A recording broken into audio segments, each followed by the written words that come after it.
तर मुख्यमंत्र्यांनी वंदे मातरमवर शहाणपणा शिकवण्याची आवश्यकता नाही असं सकपाळांनी म्हटलेलं आहे। वंदे मातरम ज्या वेळेस लोक म्हणत होते तेव्हा हेच लोक इंग्रजांचे हस्तक होते असं सकपाळ यांनी म्हटलंय। 35,000 उद्योग बाहेर पडतायत, मुख्यमंत्र्यांनी यावर बोलावं असं देखील काँग्रेसचे प्रदेशाध्यक्ष हर्षवर्धन सकपाळांनी म्हटलंय।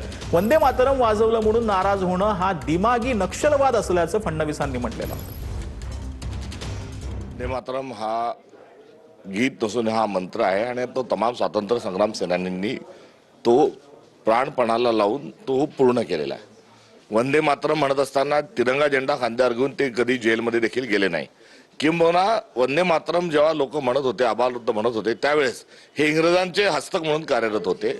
अशा लोकांनी काँग्रेसला शहाणपणा शिकवू नये एवढंच या निमित्तानं सांगितलं। मुख्यमंत्र्यांनी जे 35,000 उद्योग बंद पडतात आहे, उद्योगपती बाहेर चालले, त्याच्यावर त्यांनी बोलावं।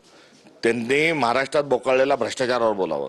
महिला या मुद्द्यांवर त्यांनी उत्तर द्या। याबद्दल त्यांना शहाणपणा शिकवण्याची कुठली आवश्यकता नाही।